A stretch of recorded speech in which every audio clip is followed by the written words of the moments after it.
Avanti e indietro attraversano lentamente le strisce pedonali, inevitabili i disagi alla circolazione. Siamo al villaggio Mosè, frazione della città dei Templi. Hanno deciso di protestare così dopo aver occupato la sede gli operai precari dell'ESA di Agrigento. Sono pieni di rabbia, da 3 mesi non percepiscono lo stipendio. Anzi, per dirla meglio ancora, si è entrati al 4º mese.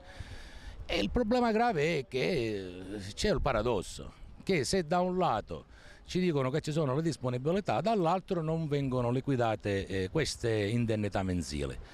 Capite che una famiglia dopo 3 mesi che non prende lo stipendio in che disagio si trova.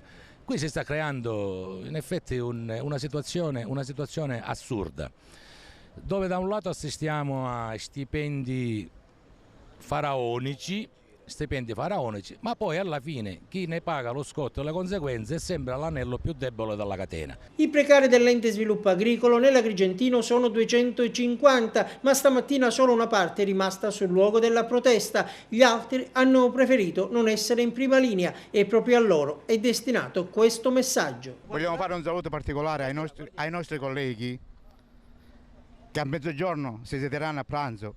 Quando guardano i loro figli si devono vergognare, quelli che non sono venuti qua. Ma io aggiungerei altro, perché non si devono vergognare i nostri colleghi, ma si dovrebbero vergognare i nostri politici, la classe dirigente che non sta facendo assolutamente niente per dare delle risposte concrete ai lavoratori, al popolo.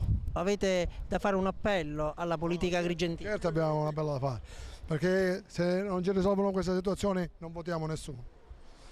Le bruciamo, andiamo in piazza e le bruciamo le schede.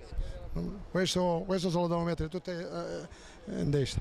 Una situazione insostenibile. Insostenibile, qua non riusciamo più a vivere perché non possiamo più mangiare.